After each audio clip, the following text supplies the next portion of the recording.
that the children of Israel gave up a lot to get free. They gave up their homes because they had to leave. They gave up some of their freedoms even while they were there as Moses continued to annoy the Pharaoh. They had to give up the place that they had known for 400 years.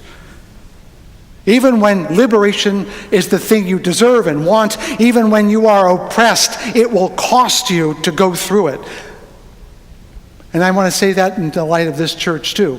Thanks Sue Wold for talking about her long experience here, because I've met people in this church who've been here 20, 30, 40 years, back when Grand Rapids was a little less diverse than it is now. When a Protestant evangelical point of view was not only presumed, it was assumed to be for everyone. Because I've heard one or more members say, well, I go to Fountain Street Church, and suddenly they were all alone on the Group W bench, as R.L. Guthrie would have put it. They found themselves alone, set aside, pushed aside, shunned, quite literally. There's a member who went to collect his date for the evening, and of course, like all good West Michiganians, the father of the girl said, so where do you go to church? Which question I find preposterously intimate, but hey, what do I know? And of course, the member said, naively, being a young teenager, Fountain Street Church, and ordered him to leave the house.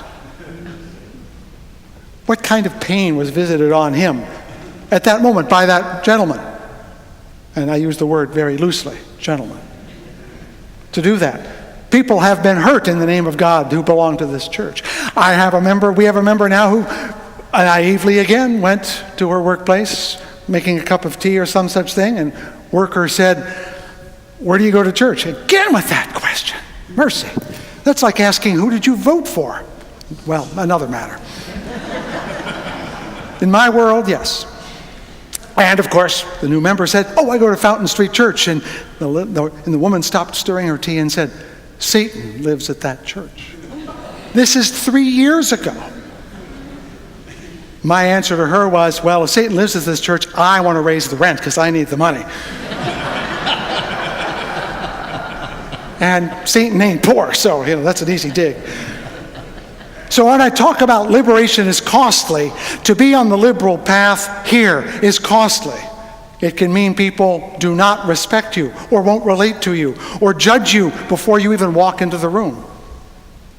Liberation is costly. It can be costly for others too, but I want to tell you that it is being an outsider. It is being ostracized. It is being looked down upon.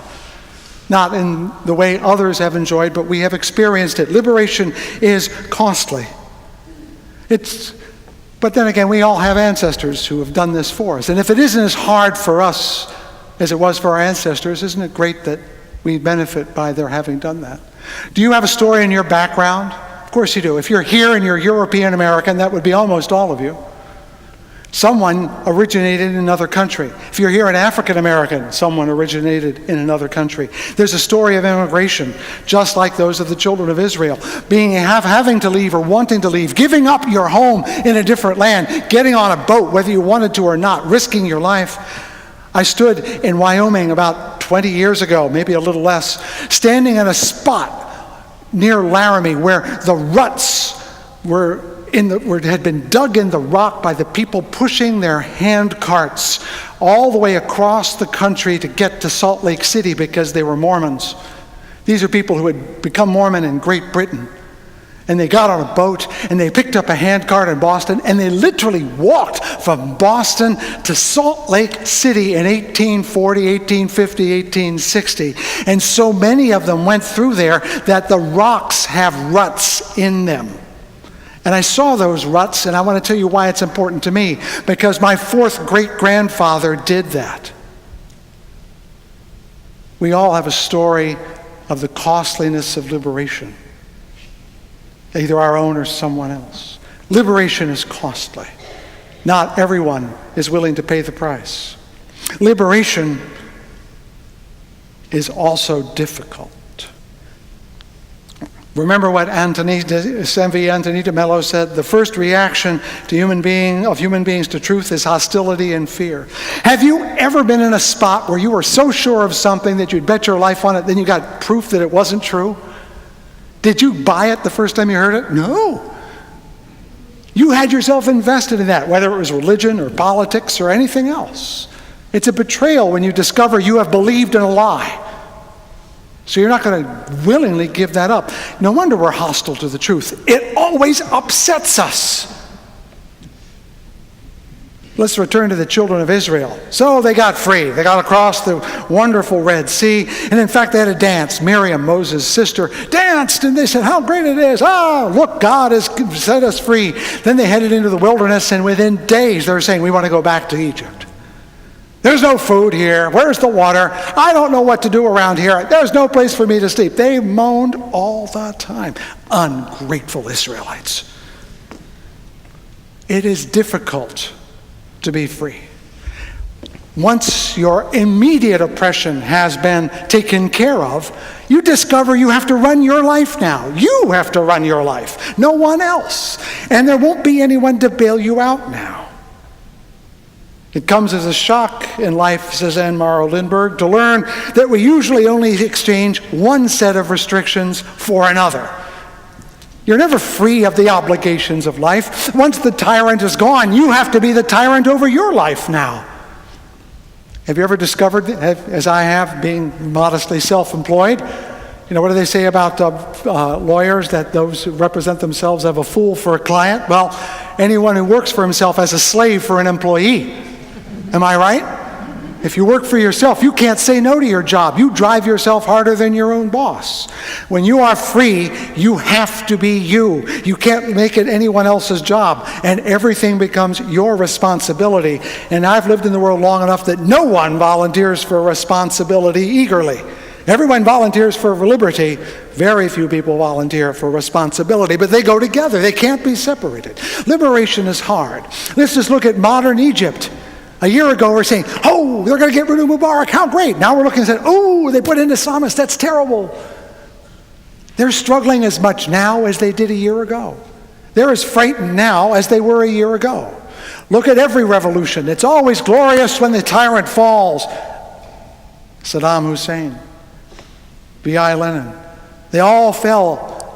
Are they freer now? Maybe, but they're not done yet. It's hard work. Because, you know, once the obvious tyrant is gone, we always find there's another tyrant waiting in the wings. And this one's a bigger tyrant than the last one. Ourselves.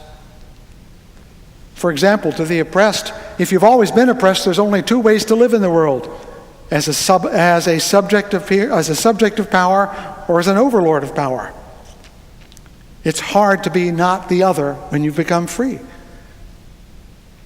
Moses out there in the wilderness had two insurrections, two civil wars that were fought while he was in charge.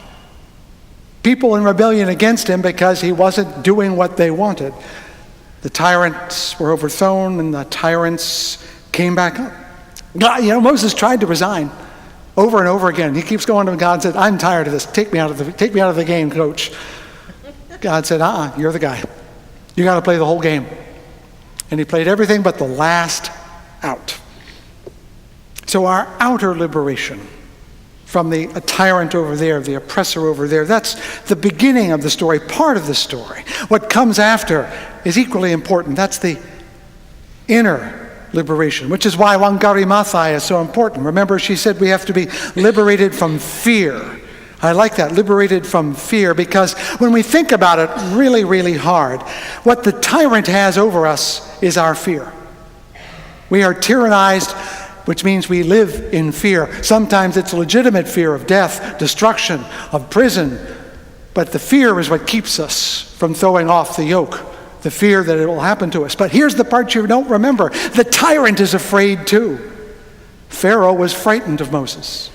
Pharaoh was frightened of what Moses could do. Even though he tried very hard to keep it from happening, Pharaoh is scared of what this man is going to do to him. He's scared of Moses. He's scared of what the children of Israel might do. He's scared of their God. And while it takes an awful long time for him to relent and let them go, his need to control them comes from his fear. So fear is what drives the tyrant. Fear is what drives the oppressed.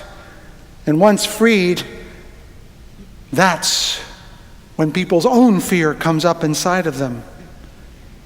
That's when our own fear begins to exert its own tyrannical control. Our own fear, not only of others, but of ourselves. Our confusions come out in part of it. Eugene Debs, leader of the American Socialist Party when that was an okay thing to be, famously said, "If you're looking for a Moses to lead you out of this wilderness, you will stay right where you are. I would not lead you into the promised land if I could, because if I led you in, someone else would lead you out."